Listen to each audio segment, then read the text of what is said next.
The legislative agenda in Washington may be at a standstill this morning after President Trump cut a White House meeting on infrastructure short and announced that he cannot work with Democrats until they end their investigations into his administration. So what happens now? Joining us now is White House Press Secretary Sarah Sanders. Good morning, Sarah. Good morning, Allison. Great to be with you. Great to have you. So explain what the president means. When he says you cannot do infrastructure under these circumstances, what does he really mean by that?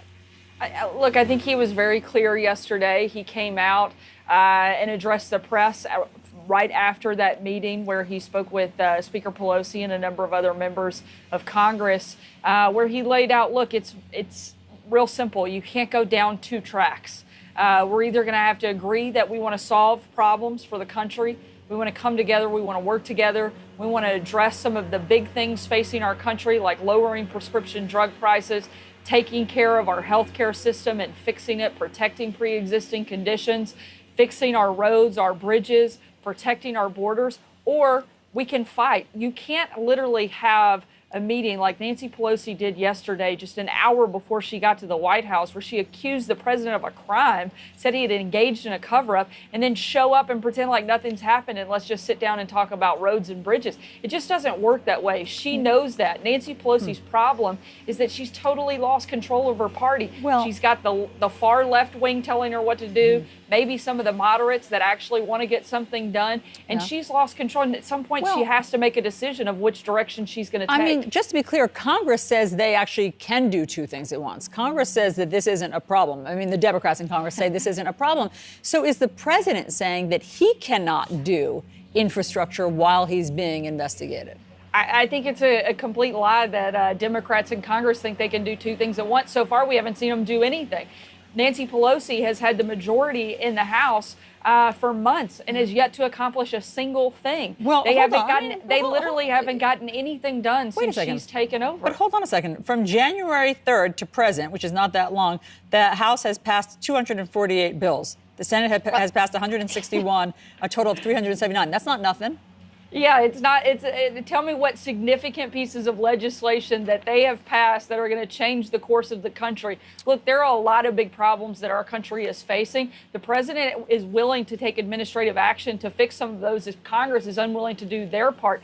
They know that we have a national security and humanitarian crisis on the border. At least they're finally admitting that, yet they still haven't done anything to help address it. They know that we have a major humanitarian crisis there. I mean, the administration requested money just 2 weeks ago, and they've yet to even respond to help provide additional funding. Sarah, hold on. Let me just get a couple things in there. As you know, they're interested in a deal for dreamers. I mean, that's one of the things that they are interested in talking to the president about. At one time, he was interested in that as well. So they want something comprehensive. But just before we get to that for 1 second, but I just Allison, want to hold on. I don't want to get derailed to that. I just want to say it's the president who's saying that he can't do infrastructure while he's being investigated. He is the one who walked out of the meeting. So just so that we're clear, he's saying that bridges are not going to be fixed until he's no longer investigated. Is that what we hear from the White House?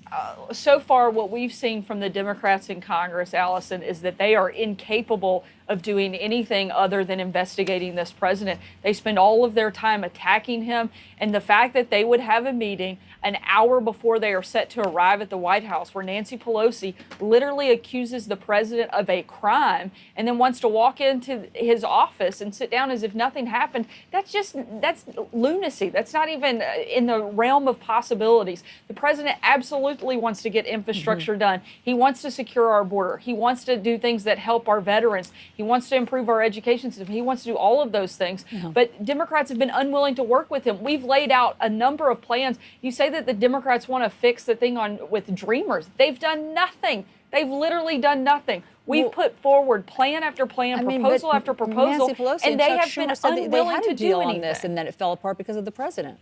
That's not true. They didn't have a deal that fell apart because of the president. They had something that we had agreed to, but it fell apart because of the court system. It had nothing to do with the president. It had to do with the fact that The previous president took an illegal action, and courts have ruled, and that changed the entire way that the process worked. We've put forward a proposal. We laid out legislation last week that we supported through Senator Graham. We laid out a more extensive policy proposal to fix the long-term immigration system, to have a merit-based system. Yeah. Democrats haven't responded to any of it. We've actually been working and doing things, and all they're doing is spending their time attacking this president and investigating. And just to be and clear, at some point, they have to make a decision. Just to be clear, your merit-based plan will include Dreamers?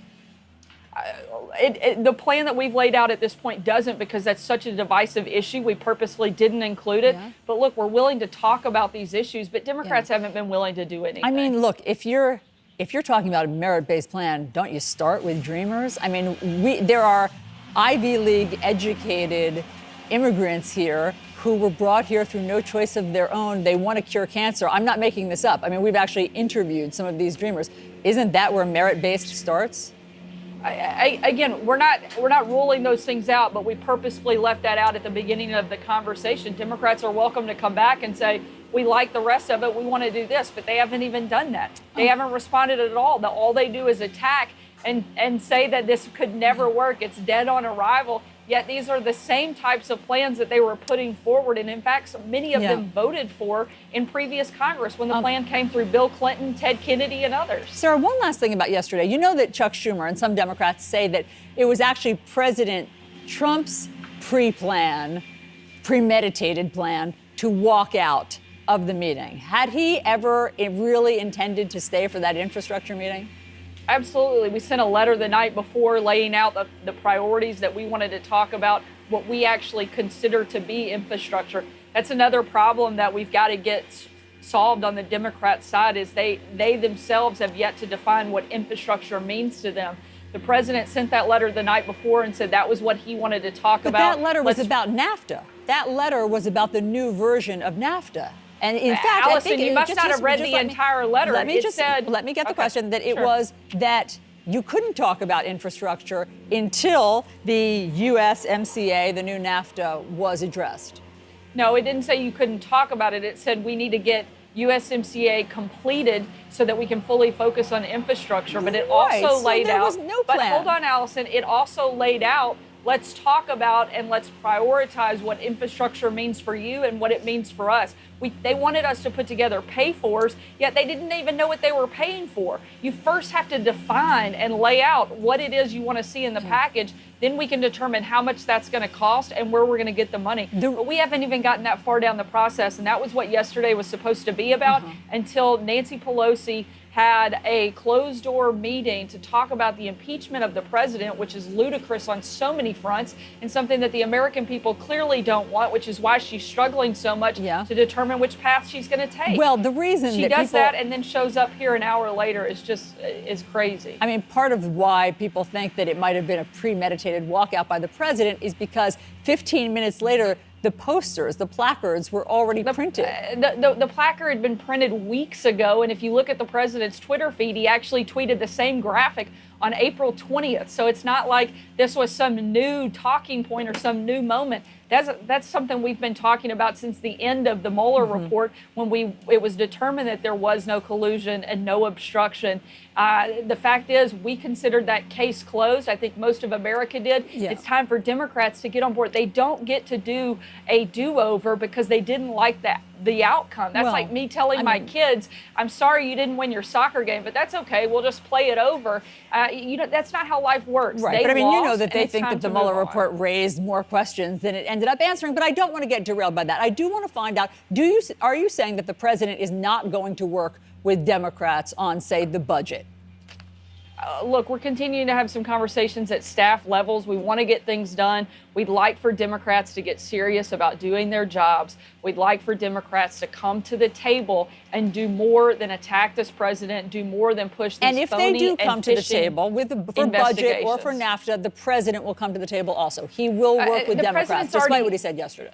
The president's already done his part on USMCA. He already negotiated between Canada and Mexico. He got the deal done. Now it's Congress's job to vote on it. his part in getting the most historic and biggest trade deal in the history of our country. He did that part. Now Congress has to do theirs. Yeah. And I don't know if they can take time out of their busy schedules of investigating this president to do the work of the people. That's but a question you'll have to ask the Democrats. Infrastructure is dead for the moment. You're saying infrastructure is dead. The president has no more interest in talking to Democrats about that.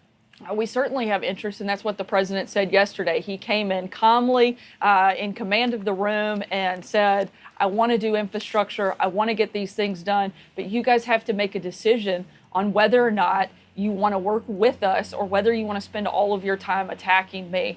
And so far, we haven't seen them show any ability to do that. Well, I mean, they did show up for the meeting yesterday, but let's move on because the president just... An hour after accusing the president of a crime. Alice, but again, they say they can walk and chew gum. That would be like John telling you that he thought you were stealing from the network and then sitting down in the chair next to you and saying, but no big deal, let's just move forward. Like, that's John impossible. would never accuse me of something like that. I would hope not. But Sarah, the president just tweeted, Rex Tillerson, a man who is, quote, dumb as a rock, and totally ill-prepared and ill-equipped to be Secretary of State, made up a story, he got fired, that I was out-prepared by Vladimir Putin at a meeting in Hamburg, Germany. I don't think Putin would agree. Look at how the U.S. is doing. Now, let's remember, it was President Trump who chose Rex Tillerson as the Secretary of State. So the idea that he was totally ill-equipped, how do you explain that?